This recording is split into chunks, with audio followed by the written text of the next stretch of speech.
Jeudi 17 octobre avait lieu à Thiviers la 5e édition 2024 du Forum Métiers Emploi Travail.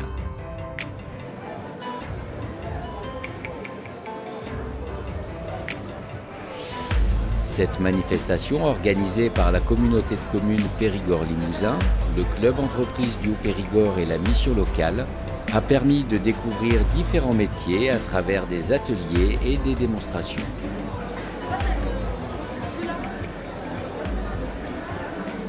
Je me rends sur le stand de la mission locale à la rencontre de Priscille, Sophie et Marie.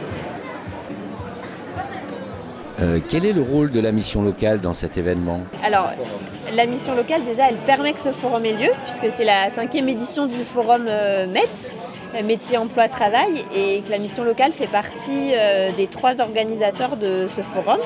Donc, puisque les organisateurs, c'est la communauté de communes Périgord-Limousin et le club entreprise du Haut-Périgord et la mission locale du Haut-Périgord. Cette année, il y a quand même beaucoup de monde. Bah oui. On a remarqué notamment qu'il y avait plus de public non scolaire que les autres années. Donc ça, c'est quelque chose à noter. Et puis pour nous, c'est vraiment très positif parce que les scolaires, ils viennent avec leur établissement. Mais là, il y a des gens qui font le choix de venir. Donc ça veut dire que c'est un événement qui est plus connu et qui prend de l'ampleur. Donc voilà, c'est vraiment une très bonne nouvelle. Et puis pour nous, la mission locale, donc nous, notre mission, c'est d'accompagner les jeunes qui ont entre 16 et 25 ans.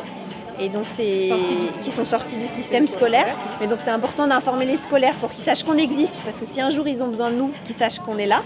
Et puis pour ceux qui sont déjà sortis du système scolaire, ça peut être une première porte d'entrée. Donc aujourd'hui on est là sur le forum avec des casques de réalité virtuelle pour qu'ils puissent s'immerger et découvrir des métiers en s'imprégnant de la vraie réalité, de la réalité du métier. Et il y a aussi sur notre stand du coup les RIP, qui est l'espace régional d'information de proximité, qui est un service qui est sur notre territoire porté par la mission locale et qui là a pour vocation de rendre service, d'accompagner, d'informer et de renseigner sur les thématiques de l'orientation, de la formation, de la validation de l'acquis d'expérience, tout type de public. Et il y a combien d'exposants présents cette année ? Sur le forum, il y en a plus de 100. Ouais, plus de 100. Sur ce forum aujourd'hui, on a dû ouvrir des espaces qui n'étaient pas prévus pour l'exposition parce qu'on avait trop de demandes. Il y a des gens qui n'ont pas pu s'inscrire, des entreprises qui n'ont pas pu s'inscrire parce qu'elles s'y sont pris trop tard. Donc voilà, c'est un forum qui prend de l'ampleur, qui fonctionne et on est très content de pouvoir contribuer à ça. Eh bien, merci mesdames. Merci. Pas de soucis, merci à vous.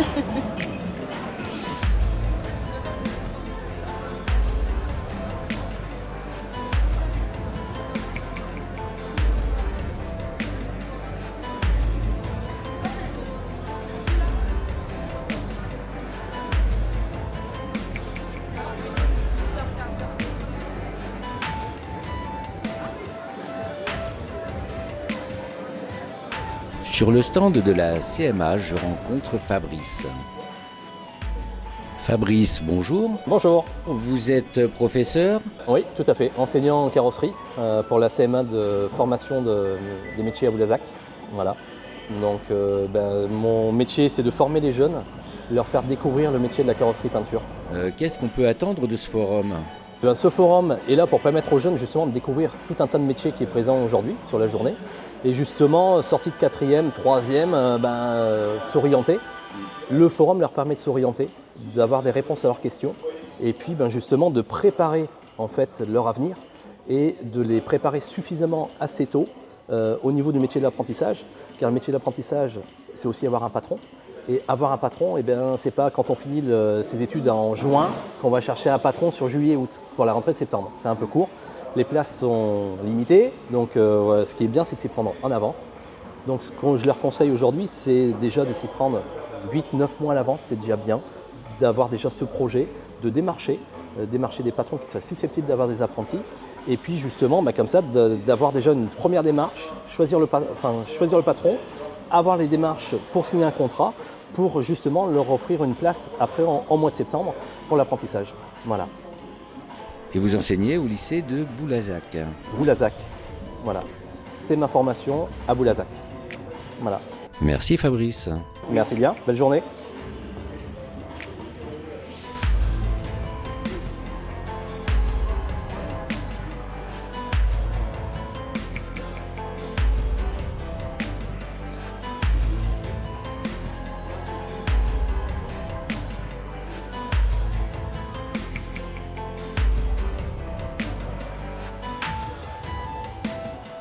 Je me dirige à présent sur un autre stand de formation à la rencontre de Clément. Clément, tu es formateur en quel domaine? Formateur dans les constructeurs de routes et maçonnerie aussi. Alors quels sont les avantages d'être en formation en alternance? Alors les avantages, c'est que déjà on va avoir une formation diplômante.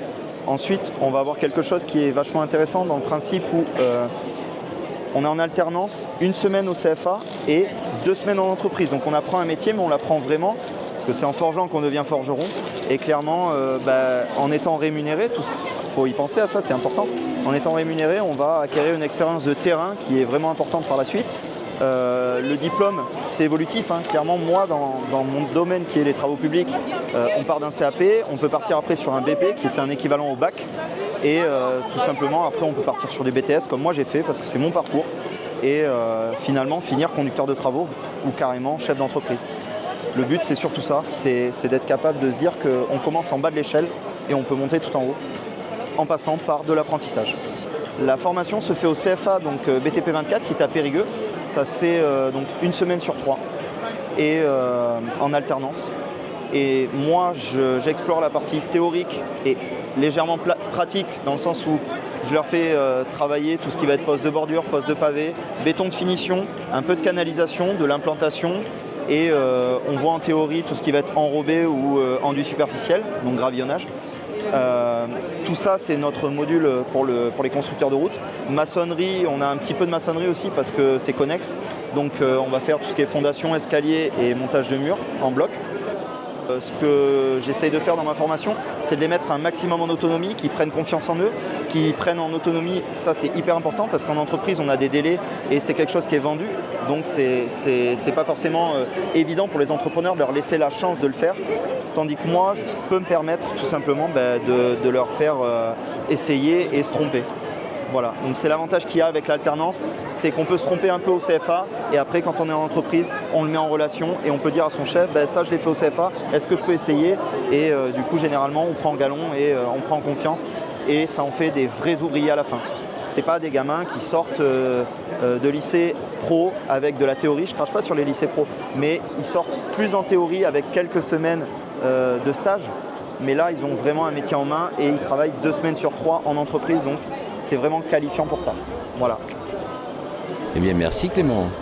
De rien, c'est moi qui te remercie.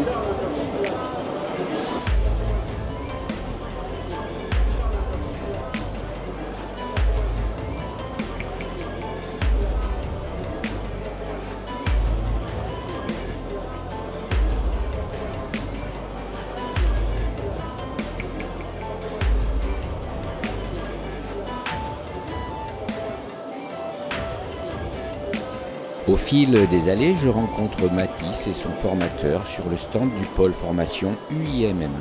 Donc là, on est sur la réalisation d'un MAF, meilleur apprenti de France, des soudeurs, il y a 3 ans. Donc nous, dans notre école, on a 2 styles, soudeur et chaudronnier. Donc là, on a une pièce MAF soudeur et juste ici, on a une pièce MAF chaudronnier. Donc il y a 2 styles différents. C'est que les soudeurs ils vont travailler plus avec des profilés, c'est-à-dire plus des tubes, des tôles. Donc là, sur ce qui a été évalué, le principal, ça a été les soudures. Donc il y a eu 3 styles de soudures différentes. Électrode enrobée, soudure mag semi-auto et soudure TIG.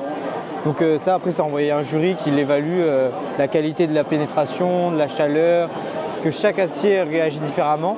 Parce qu'en général, on travaille sur 3 aciers, inox, alu et acier.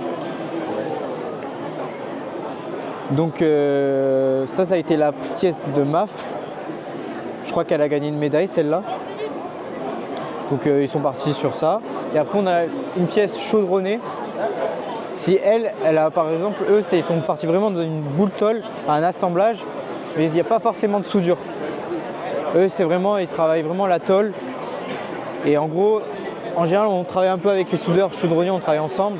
C'est le chaudronnier qui va fabriquer la pièce et le soudeur arrive derrière et soude la pièce. Parce que c'est 2 styles différents. Combien de temps pour réaliser une pièce comme celle-ci? Je pense entre 70 et 100 heures, je pense, de travail. Le temps de créer les plans sur SolidWorks, ensuite la découpe, et puis il y a toujours des cotations à respecter. Donc après on a des machines, des cisailles guillotines qui vont couper nos tôles. Après nous on travaille à la main. Franchement c'est une belle pièce. Merci Mathis. Avec grand plaisir.